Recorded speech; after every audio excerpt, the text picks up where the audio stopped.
വിഷ്ണു, അതായത് തിരുവനന്തപുരം പൂജപ്പുരയിലാണ് ഹോട്ടൽ ജീവനക്കാരെ മർദ്ദിച്ചു യുവാക്കൾ എന്നുള്ളൊരു വാർത്തയാണ് നമുക്കിപ്പോൾ ലഭിക്കുന്നത്.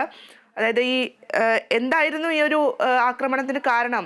ഇതിപ്പോ ഒരു ട്രെൻഡായി മാറുകയാണോ ഇത്തരത്തിൽ ഹോട്ടൽ ജീവനക്കാരെ ആക്രമിക്കുന്നത്?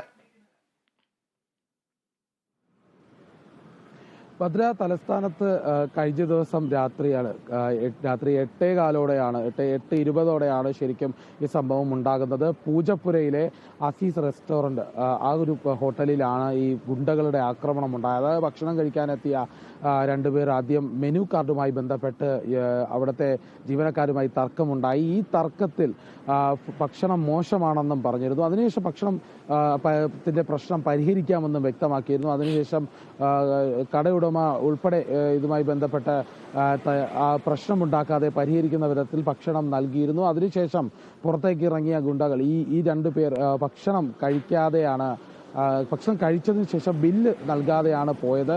പുറത്തേക്ക് ബില്ല് നൽകാതെ ഇറങ്ങിയതോടെ അത് ചോദ്യമായി. പക്ഷേ അതിന് മറുപടിയൊന്നും ഉണ്ടായില്ല. അതിന് ചെറിയ സംഘർഷം ഉണ്ടാകുന്ന സാധ്യതയുണ്ടായിരുന്നു. പക്ഷേ അപ്പോഴല്ല ശരിക്കും പ്രശ്നമുണ്ടായത്. ഈ പോയ ആളുകൾ തിരികെ ഒരു കൂട്ടം ആളുകളുമായി വന്നു. ഏകദേശം 10ഓളം ആളുകളാണ് ഇവിടേക്ക് എത്തിയത്. അതിനുശേഷം ഈ ജീവനക്കാരെ മർദ്ദിക്കുന്ന സാഹചര്യമുണ്ടായി. വീണ്ടും ഈ പ്രശ്നം പരിഹരിച്ചു വിട്ടു. ആ ഒരു മർദ്ദനത്തിന് ശേഷം ഇവർ പോയതിനു ശേഷം വീണ്ടും ആളുകളുമായി വന്നു. ആ സമയമാണ് പോലീസിന് വിവരം അറിയിച്ച് പോലീസ് എത്തി രണ്ടുപേരെ കസ്റ്റഡിയിലെടുക്കുന്ന സാഹചര്യം. പൂജപ്പുരയിൽ നിന്നും ഈ ആക്രമണം ഉണ്ടാക്കിയവർ വിളപ്പിൽശാല സ്വദേശികളാണെന്നും അറിയുന്നുണ്ട്. ഏതായാലും ഒരു നഗരമധ്യത്തിൽ തന്നെയാണ് ഒരു ഗുണ്ടാക്രമണം ഉണ്ടായിരിക്കുന്നത്. ഈ വലിയ രീതിയിലുള്ള സംഘർഷങ്ങൾ നിലനിൽക്കുമ്പോൾ കഴിഞ്ഞ ദിവസം ഇപ്പോഴും വലിയൊരു ആക്രമണം ഒരു ഹോട്ടലിന് നേരെ ഉണ്ടായി. ജനങ്ങൾക്ക് ഒരു ക്രമസമാധാന പാലനത്തിനുള്ള ഒരു സാഹചര്യമില്ല. അത്തരത്തിൽ ക്രമസമാധാനം നശിക്കുന്ന ഒരു സാഹചര്യം തന്നെയാണ് തലസ്ഥാനത്ത് ഇപ്പോഴും ഉണ്ടായിരിക്കുന്നത്. ഭദ്ര. വിഷ്ണു, ഇവർ ഈ ഷർട്ടൊന്നും ധരിക്കാതെയാണ് ഇത്തരത്തിലൊരു ആക്രമണം നടത്തുന്നത്. നമുക്ക് ആ ദൃശ്യങ്ങളിൽ നിന്ന് വ്യക്തമാകുന്നുണ്ട്. അതായത് ഇവർ വല്ല മദ്യലഹരിയിലായിരുന്നോ, അല്ലെങ്കിൽ ആക്രമണത്തിന് വേറെന്തെങ്കിലും സാഹചര്യങ്ങൾ ഉണ്ടായിരുന്നോ? ഈ ഭക്ഷണം കഴിച്ചതുമായി ബന്ധപ്പെട്ട് മാത്രം തന്നെയാണോ?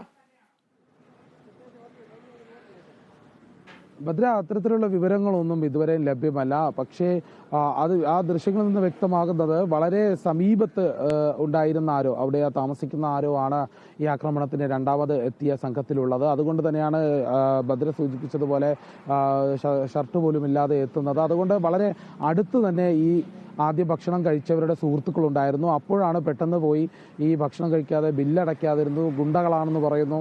അതിനുശേഷം പോയി ഈ സുഹൃത്തുക്കളെ വിളിച്ചുകൊണ്ട് ആക്രമണം നടത്തിയത്.